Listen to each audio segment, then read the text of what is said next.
Next on Currents News, protests calling for Puerto Rico's governor to resign have spread to New York.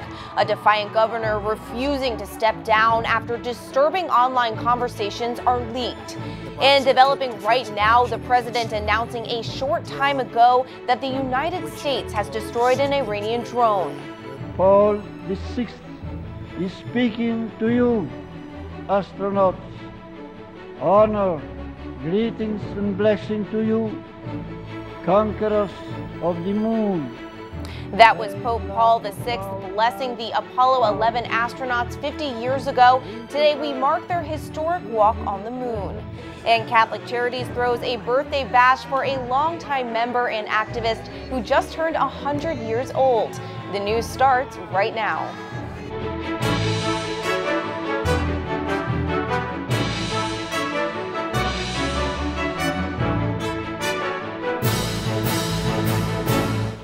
Good evening, I'm Emily Druby. In Puerto Rico, demonstrators outside the governor's mansion continue to call for the leader to resign. This as escalating pressure on the administration has gained the support of celebrities who are joining the cause to oust the governor. Here in New York, protesters had this to say. We are not afraid to stand up to a corrupt and unjust colonial system. Howard Malou protesting in Union Square, fighting for Puerto Rico, his parents' former home. We need Rosselló to resign. Protesters asking for Governor Ricardo Rossello's resignation. Many angry over leaked online conversations revealing sexist and derogatory comments by the governor and his team. The message is targeting politicians and celebrities, including Ricky Martin, seen here protesting in Puerto Rico. While many are calling this the last straw, New York protester Carlos Rivera explains other issues have contributed to the outrage. We're also protesting against systemic corruption, injustice, including Hurricane Maria. A Harvard study estimating 4,645 people died in the aftermath of that storm. Many angry with how Rosselló dealt with the aftermath and how long it took his government to acknowledge the high death toll. Protesters also angry after high-level government employees were arrested for steering $15.5 million in federal contracts to politically connected consultants. This coming after the country was closing schools to deal with their high debt. We've been trying to be a voice for the voiceless, the people that are in Puerto Rico that are trying to get their help, the people that have lost their pensions, the people that have lost their jobs, the poor kids that have lost their schools. But despite these issues and the protests, the governor refusing to step down. Yo voy a continuar en mi trabajo. Rosselló claiming he has not committed any illegal acts, asking for forgiveness at a church which further angered protesters like Zaria Rivera. When he went to the church, that's actually like, I was insulted. What would be respectful is to quit. That's what he needs to do. Many protesters also using this platform to call for Puerto Rico's independence. Now to a developing story, President Trump announcing today that the U.S. had destroyed an Iranian drone in a defensive action to safeguard the USS Boxer in the Strait of Hormuz. The Boxer took defensive action against an Iranian drone which had closed into a very, very near distance, approximately 1,000 yards, ignoring multiple calls to stand down, and was threatening the safety of the ship and the ship's crew. The drone was immediately destroyed. We will follow this story as tensions continue to escalate in the Gulf region. It is a sad day for 9/11 first responders as deaths related to the September 11th terrorist attacks reach a grim new milestone. The 200th New York firefighter has died from a World Trade Center related illness. This coming as heated debate over the 9/11 Victim Compensation Fund continues at the Senate. The bill, which was almost unanimously passed in the House, came under fire by two senators, Rand Paul and Mike Lee, citing costs. Senators from both parties are now saying they have reached an agreement and a vote is scheduled for next week. The Vatican has announced a new spokesperson, Pope Francis appointing Matteo Bruni as director of the Holy See Press Office, effective July 22nd. Currents News' Tamara Lane has the details. The Pope has a new Vatican spokesman, Matteo Bruni. He will officially begin next Monday, July 22nd. He's a 42-year-old British-born Italian who speaks 4 languages. Although he has no direct journalistic experience, since 2009 he has been working at the Vatican's press office. He has coordinated the accreditation of journalists and also the logistics of the press during the Pope's international trips. Matteo Bruni replaces Alessandro Gisotti. He previously took over following the resignation of the former spokesman Greg Burke and his vice director Paloma Garcia Oviero. Alessandro Gisotti had been offered to continue, but declined in order to devote more time to his family. In a farewell meeting with the press, he revealed what struck him the most about his work with the Pope. He never stopped asking me about my children, about how things were going, about the difficulties of such a complicated job. This is something that helped me move forward in these difficult months. Officially, Matteo Bruni's position is director of the Holy See press office. His role is the equivalent to that of the spokesman for the Pope, as well as the Vatican. His first mission will be to find his vice director. The Vatican has launched the proposal to several women, but an appointment has not yet been made. Tamara Lane, Currents News. France's parliament just passed a bill approving a reconstruction plan for Notre Dame. It comes 3 months after a fire caused both the famed spire and roof to collapse. The bill, which creates a legal framework for the millions of dollars of pledged donations, is just the start of a very complicated process. It's been 50 years since the whole world watched in amazement as 2 daring astronauts took man's first steps on the moon. But little did they know, as the American flag was being placed on the lunar surface, another flag was also in space. Melissa Butts has more from the Vatican. On July 20th, 1969, the whole world watched as American astronaut Neil Armstrong took his famous one small step for man, one giant leap for mankind. Now, 50 years later, the Vatican still remembers that awe-filled moment. It's one small step for man, one giant leap for mankind. This was Pope Paul VI, the day the first man stepped foot on the moon. Like many world leaders, he watched and cheered on NASA astronauts from the Vatican's Observatory, where scientists and philosophers still study today. On the day of the first moon landing, Pope Paul VI came to one of the telescopes of the Vatican Observatory at Castel Gandolfo, where I now live. He was in the dome of the Schmidt telescope. He looked at the moon to the telescope, and then he watched the TV coverage of the landing. And once they knew the astronauts had landed safely, he made a televised address to Italy. And then he actually sent a message to the astronauts, a greeting. His greeting was from Psalm 8, praising God for the conquerors of the moon. While the Pope thought of them, the astronauts thought of the Vatican, bringing its flag with them along with the U.S. flag. The evidence is still on display, with a bit of moon rock they brought back. Both science and the Catholic Church, they're on the same team. They're in search of truth and just different ways of getting at the truth. So I think ultimately it comes down to that. The Church is on the side of whoever is seeking the truth. This mission for finding the truth also led to another Catholic value, universal unity. Despite differences, every world leader was rooting for the astronauts all together in one common global project to reach the moon.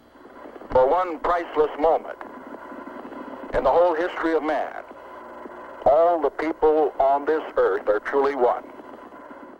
While there's still much to be explored, the memory of hope, unity, amazement, and papal support for space travel is still remembered in the Eternal City 50 years later. At the Vatican, Melissa Butts, Currents News.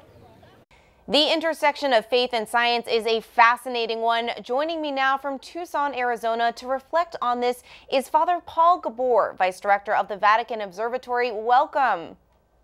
Hi there. Now, Pope Paul VI blessed the crew of Apollo 11 in 1969, a perfect example of how faith and science are intertwined. Can you expand on that for us?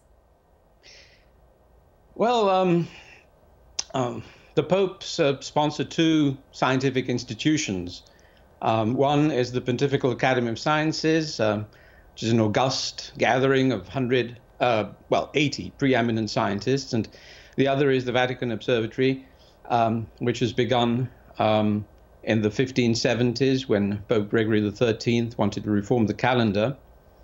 And it was precisely from the dome of one of our telescopes in Castel Gandolfo that Paul VI gave his address to the astronauts. So it's been 50 years after the moon landing. Is there a Catholic view of space exploration? I would say that space exploration has given us a lot of technological spin-offs. But the most fundamental spin-off is not technological, I would say. Going into space has freed humanity's collective imagination from seemingly insurmountable limitations. It inspired us to have audacious dreams and to make them a reality. So why is the Church so interested in space exploration? Well, as I've said, this has a very long history, and basically, I think one of the main problems I should address is that science is not about dispelling God's mysteries. Science is a journey into the depths of mystery. A journey which, very much like spiritual life, is full of surprises and of the unexpected. And the most unexpected thing about science is that it works so well. Benedict XVI continues that mathematics, this invention of our human intellect, is truly the key to understanding nature. That nature truly is structured in a mathematical way, and that our mathematics, invented by our human mind, truly is the instrument for working with nature to use it through technology. Father Paul Gabor, Vice Director of the Vatican Observatory, thank you so much for joining us. Thank you. All the best. There's a lot more news headed your way. Area residents are bracing for a heat wave. We'll tell you how Catholic Charities is helping. They're also throwing a birthday celebration for one of their oldest members. And Bishop Nicolas DiMarzio stops by for an important discussion about migrant rights in this week's Into the Deep.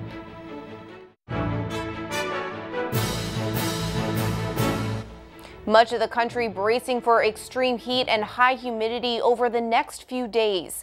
The National Weather Service says over half of the U.S. is likely to see temperatures of 95 degrees or higher.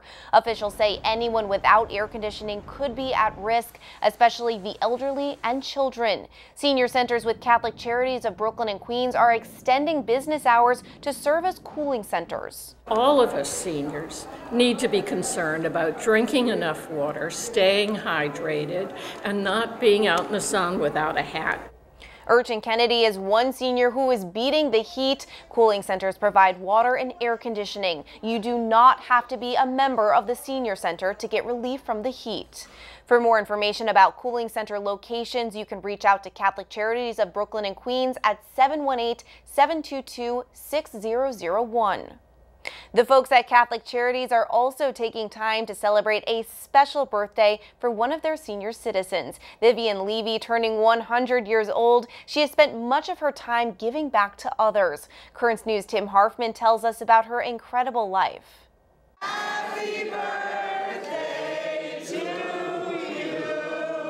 A milestone birthday in Brooklyn Heights. Vivian Levy turning a young 100 years old, surrounded by family and friends at the St. Charles Jubilee Senior Center, run by Catholic Charities of Brooklyn and Queens. I'm just in awe. A lifelong New Yorker, Miss Vivian spent much of her time giving back to her community. I was brought up to believe in the rights of human beings and that all people should be treated equally. That included being a public school teacher and guidance counselor in Brooklyn. You met children who had problems in school, tried to help them, and then you met their parents and tried to help them too. But Miss Vivian also spent time helping others outside the classroom. As an activist, she marched against the Vietnam War, for civil rights and for women's rights. I do recall marching when the police were on their horses and chased us. It wasn't easy. Later in her life, Miss Vivian joined the Senior Center. She credits the Catholic Charities facility for helping her reach triple digits. This is such a wonderful thing that seniors can partake in. When my parents were alive, there were no senior centers. And she's sharing her secret to longevity. Relate to people, be sociable, very important. And take an interest in what's going on around you. In Brooklyn Heights, Tim Harfman, Currents News.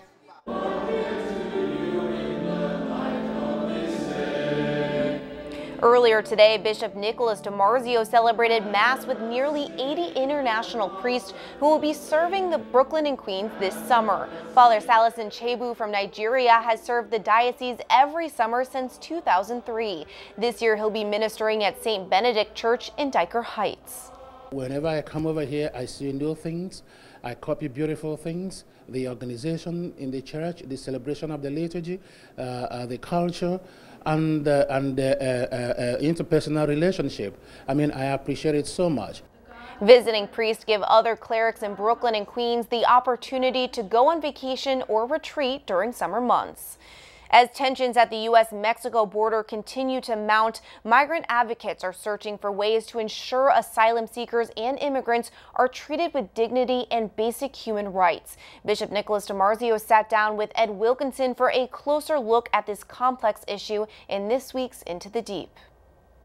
Thank you. And Bishop DiMarzio is with us today. We're going to talk about the problems of immigration again and the mood of the country. Bishop, it's an ongoing conversation we've been having. And now there's talk about ICE raids on the families, illegal undocumented families here in the diocese, in the city.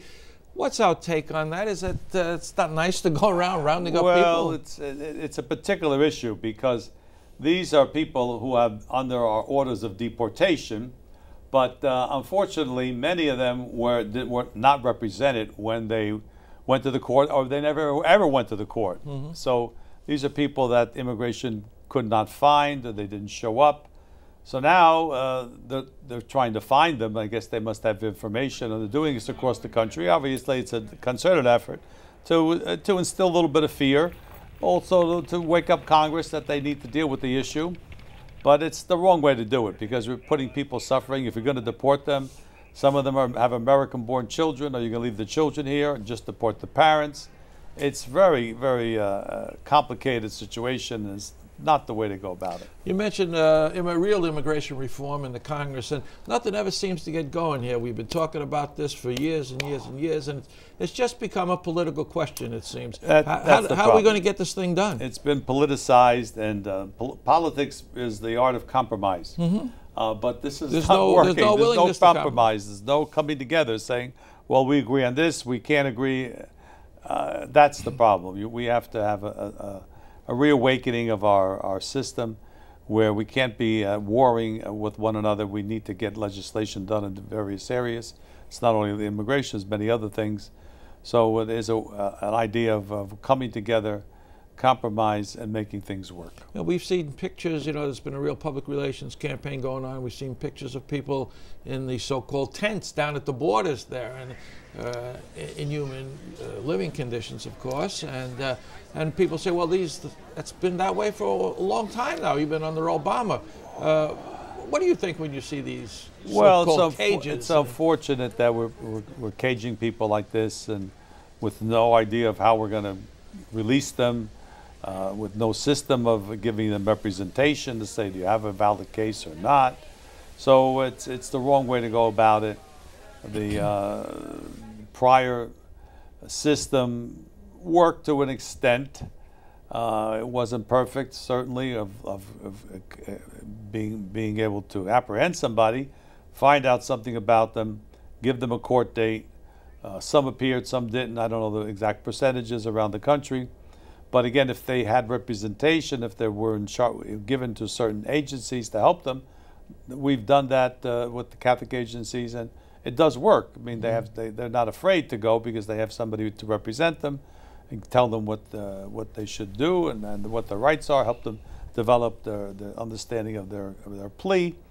But this is not happening right now. All right, Bishop, it's a topic I'm sure that we'll return to from time to time.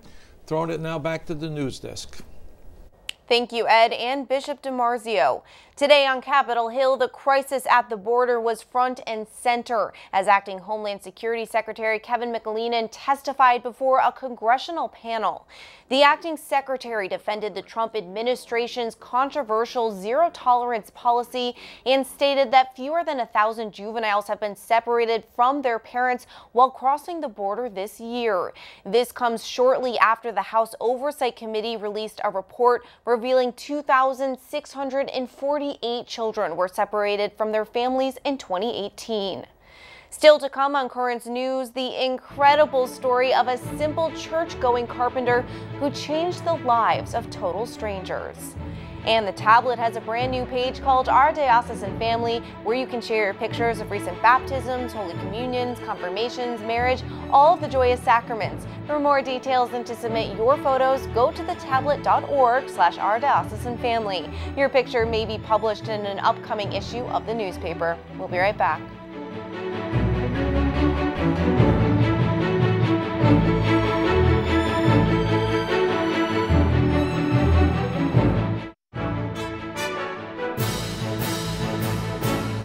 Finally tonight, the generosity of a simple Christian carpenter who lived in Iowa has altered the future for people he's never met. Not once, but 33 times. Eric Hansen shows the legacy he left to the world.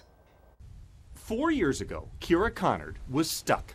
The Winterset native had the grades to be a therapist, but not the tuition money. I grew up in a single parent household, and I had 3 older sisters, so paying for all 4 of us was never an option. So at her high school graduation party, she was preparing to break the news.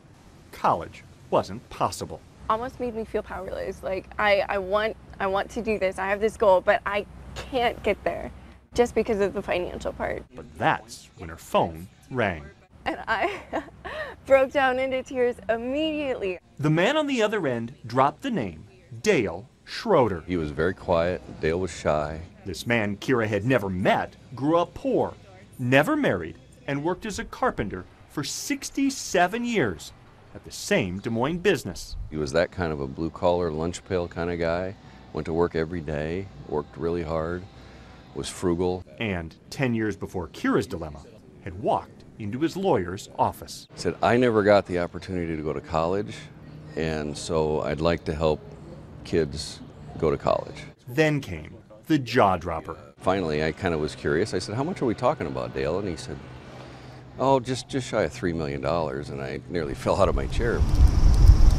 When Dale died in 2005, the guy who owned 2 pair of jeans, he had church jeans and work jeans, left behind a rusty Chevy truck and instructions to send small-town Iowa kids to college. He wanted to help kids that were like him, that probably wouldn't have an opportunity to go to college but for his gift. Dale Schroeder's obituary says he died having no descendants. She slept the whole way here. Saturday night, the 33 Iowans he put through college gathered around his old lunchbox and dubbed themselves Dale's Kids. Dale would be extremely proud.